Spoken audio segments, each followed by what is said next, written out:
Amis fermiers, amis fermières, bonjour, bienvenue à la ferme, bienvenue sur Cocotte TV. Aujourd'hui, je vous présente une souris qui nous provient d'une nouvelle marque, Hand Game Gear. Je peine réellement à le dire, je vous assure, qui se prénomme la XM1, donc une souris qui vient se positionner sur le marché des souris ultra légères avec un gros capteur et qui nous annonce une nouveauté, c'est-à-dire un temps de réponse de moins d'une milliseconde grâce à une technologie analogique. Alors, Ant Game Gear, c'est une nouvelle marque qui est un peu développée sur le modèle de Fnatic, semblerait-il, plutôt en Allemagne, c'est-à-dire des joueurs qui souhaitaient avoir leur propre matériel et qui donc ont proposé cette XM1, donc vous le voyez au niveau du packaging, on est plutôt dans la sobriété la plus absolue. On a juste la souris, du noir, le rappel de la marque à droite et à gauche. Au dos, les quelques spécifications techniques rappelées en différentes langues, et c'est à peu près tout. Donc ce que je vous propose, c'est de vous présenter de suite le tarif. On est sur une souris qui va être vendue 59,90 €.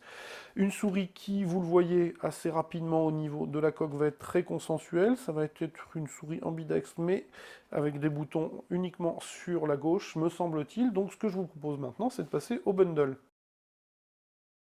En ce qui concerne le bundle, eh bien c'est assez simple. Comme je ne faisais réellement une présentation boîte fermée quasiment, je ne savais pas, je pensais trouver quelque chose de plus fourni, et non, en réalité, il n'y a uniquement que le flyer qui va vous indiquer qu'il est de bon ton d'aller télécharger le firmware, le nouveau firmware, et surtout le pilote qui va permettre donc d'utiliser la souris, parce que sinon vous avez euh, 4 niveaux de DPI par défaut, quelque part, 400, 800, 1600, 3200, sachant qu'on a quand même un capteur PMW, donc un Pixar 3389 qui monte jusqu'à 16 000 DPI.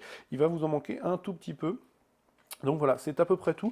Ceci étant, une mention spéciale, j'avais été un petit peu critique sur la Horus par rapport au packaging qui n'était pas très protecteur. Là, le moins qu'on puisse dire, c'est que votre souris, elle est forcément obligée d'arriver en bon état. C'est une excellente idée, et ça, je trouve que c'est vraiment très très bien, même si c'est pas très Gronello compatible. Donc voilà, je vais passer rapidement à la souris, que je ne vais même pas brancher, je pense, parce que, a priori, tout simplement, il n'y a pas de logo ni de rétroéclairage, on est sur de la sobriété à l'état pur. Je vous reprends tout de suite. Voilà donc la souris sans le conséquent bundle, hein, je plaisante bien évidemment. On a donc une souris, vous le voyez, dont la finition n'appelle pas particulièrement de critique, elle est très légère, ça c'est indéniable. Elle est assez plastique, mais avec un revêtement mat, espérons qu'il ne soit pas sensible aux rayures, mais au niveau de la finition, c'est propre, c'est bien ajusté, il n'y a rien qui dépasse. On a quelque chose de sympa, et vous l'entendez, en fait, comme j'étais taquin, évidemment, je l'ai branché, d'où le petit son qui vient d'indiquer qu'elle était prise en compte par Windows. Donc, au niveau de la description, vous avez un logo qui n'est pas translucide sur l'arrière, la coque remonte vers deux clics qui sont séparés, ils sont assez plats, une molette, ah bien, une molette sympa, vraiment, des crans très proches les uns des autres et très marqués, avec un effet un petit peu ressort, une molette ultra précise, réellement bien fichue là, alors qu'elle est très légère, la molette, tout en plastique, avec une petite bande caoutchoutée, pas très proéminente, et pour autant, on a quelque chose de sympa. Alors les switches sont des home run garantis 50 millions d'activations, et par rapport à la technologie de réponse à moins d'un milliseconde, il semblerait que Endgame a développé un algorithme permettant le traitement plus rapide, à voir si réellement ça apporte quelque chose. La partie latérale droite est assez sobre, juste un renflement sur l'arrière. Sur la partie gauche, on retrouve une symétrie, si ce n'est que nous avons donc deux boutons en direction du pouce, pareil, souple, ça clique bien, pas de souci de ce côté-là.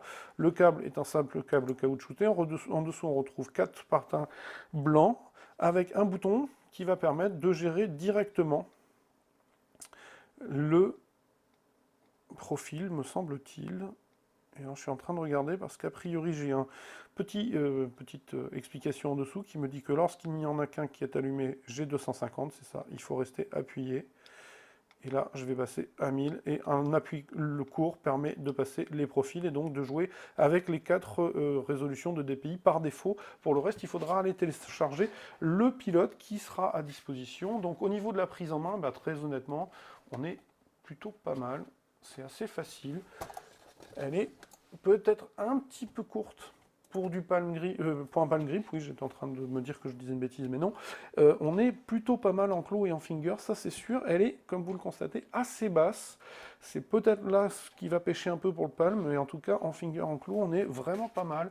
Moi, je suis plutôt tombé sous le charme de cette petite souris que je trouve assez sobre, que je trouve légère. Bon, après, évidemment, tout le monde n'aimera pas les souris légères, mais ça, je peux le comprendre. Donc, ce que je vous invite, c'est de revenir incessamment sous peu pour lire le test écrit qui paraîtra sur cocottland.com, où je rentrerai un peu plus dans le détail, notamment sur le plan de la glisse. Alors, évidemment, au niveau des spécificités techniques, je vais vous en donner la plupart, sachant que on a de toute façon une sorte de monopole des capteurs, puisqu'on a donc un Pixar 3389, un 16 000 dpi maxi, optique qui propose 50 G d'accélération, 450 IPS. Le lift-off, parce que là on communique quand même pas mal sur cette petite souris, est à 2 mm, ce qui est plutôt intéressant. On a un microcontrôleur à bord qui est un ARM STM32. Que vous dire d'autre? 1000 Hz de pooling rate, j'ai parlé des home runs. Je pense avoir fait le tour d'à peu près tout ce que je pouvais vous dire sur cette souris pour 59,90 €. Alors, peut-être un petit peu simple sur la coque et sur le design pour justifier un tarif finalement dans la moyenne haute, je dirais. Mais voilà, une souris qui a l'air assez intéressante en termes de prise en main et avec une molette qui, pour le coup, me plaît bien, ça je dois le reconnaître. Donc à voir ce que ça donnera en conditions d'utilisation, avec quelques parties, c'est terrible d'être testeur à la ferme, hein, il faut jouer parfois, c'est pas toujours facile, je vous assure. Bon, bref, je plaisante. Ceci étant, donc, je vous souhaite une excellente journée. Je vous invite bien, je l'ai dit, mais à revenir lire le test écrit. Je vous souhaite donc une excellente journée. Je vous dis à très bientôt et au revoir.